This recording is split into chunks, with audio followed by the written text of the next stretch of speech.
All right, what's up guys? Sorry about the lighting. We're kind of backlit here, but this is the way our field goes, so it's just gonna be what it is. Today I want to do a quick video on a disc that I have thrown a little bit, but I didn't have enough options to really make a complete opinion about how I felt about it. And so today we're talking about Drew Gibbs's line, the Finish Line Era. This is the first one I got, and I love this disc, but I'm also a big Undertaker thrower, and I like to have a lot of different plastics and weights for my discs, and just having one or two of these, what is it called, Launch Edition Era. These were 165, so these were lighter weight ones, and so I've been waiting to really throw it a lot until I've had some heavier weight options or some different plastic options. And so recently got a 174 Era, so this blue one's a 174, so near max weight. And then in the recent bag from Drew, we got new plastic. And so I have to open this. So we got this guy. It's more of their translucent plastic, and it doesn't have a weight on it. Oh yeah, it does. So it's a 174 as well. So I'm interested to see if this plastic makes it a little more stable.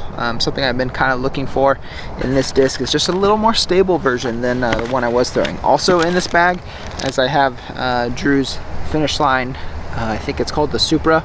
I haven't thrown it yet. It's Drew's attempt at making a buzz, I think. So I might make a separate video about that, but we're going to focus on the Era today. So the three Eras, I'm going to throw the one that I've thrown before first, and then I'm going to try the other two and see how they compare.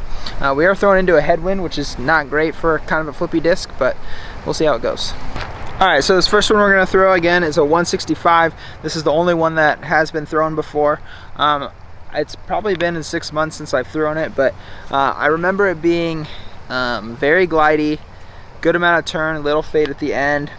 So a little bit flippier than I would want, but I'm just gonna give it a good rip into this headwind and see how it flies.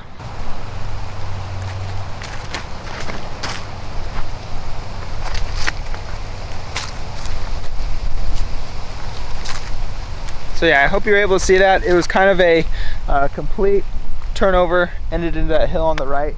I'm gonna try to zoom in on this to see the flight. So let's see if the heavier weight, so this is the same plastic but a heavier weight, let's see how that holds up. I'm gonna do my best to kind of hit it the same. So blue one, here we go.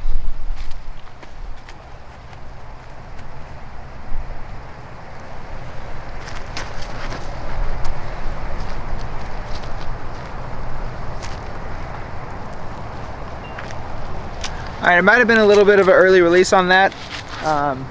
It got a little flip, but it didn't roll over on me, so that's good. Alright, let's try this one. I think this is called the Composite.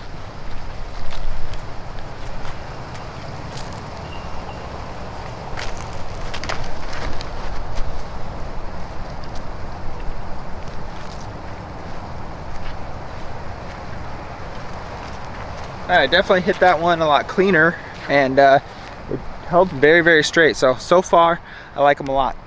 What's up guys, I just wanted to just jump in here and give some more input on the Era and the different plastics. In that video you saw one throw of each, and since I've added them, I've added them to my bag for the last 3 or 4 days. I've played probably 3 rounds with them, and man, I am so glad to be throwing the Era again. It's one of the furthest flying discs I've ever thrown. It's so glidey, so controllable, having the 3 different plastics, or 2 different plastics, but 3 different, I have a lightweight, a max weight, and then the max weight of the new Composite. It really gives me a bunch of different shots to work with. And so I was worried that it was going to kind of take the place of my Undertaker as my like control fairway driver, but the Era goes so much further, like 50 plus feet further than my Undertaker. So even though it's a 9 and a 10 speed, it really doesn't make that big of a difference it really doesn't take over that kind of that control fairway slot. So the Undertakers are staying in the bag, the Eras are staying in the bag. I actually took my Surges out of my bag. I was throwing my Eras much further than the Surge could fly. It just doesn't feel like the Surge wants to stay up in the air the way that the Era wants to stay up in the air. And so right now my max distance driver is the Force and the Era. The Era is the control one, the Force is kind of the wind fighter. Need to control, I don't know, the Era is like good for if you want to control like through something, like if you're throwing through trees and you need some control in that means. That the Force is better if your control, it more depends on where you're landing. So if there's like OB, the Force is better because it's easier to control where it's actually going to land. The Era is easier to control while it's in the air. I don't know if that makes sense, but that's how I'm using those. I have my first tournament tomorrow, and it'll be my first time throwing the Era in tournament, and it's actually at a course where I'm going to throw it a lot, and some of my practice rounds were there. It's kind of the course that convinced me that I need to start throwing the Era more. So Drew did an absolutely amazing job with the Era. I couldn't ask for anything more. It stays up in the air. The lightweight one, hyzer flips to turn. The max weight one is just dead straight. I can just rely on it to slight flip. Just, it's not going to turn. It's just going to hold dead straight. And then that new composite one is a beefcake. I haven't thrown a forehand yet, but it's so stable that I'm tempted to try to throw it on forehand. But yeah, I can smash that thing on Annie as hard as I want, and it's gonna come out. It's just going to. And so it's not like it's so stable that it's not like a super stable like a Force where it just wants to get to the ground. It just is so turn resistant and pushes forward as it's hyzering out. So you still get a ton of distance even though it's insanely stable. So anyways, that's my thoughts on the Era.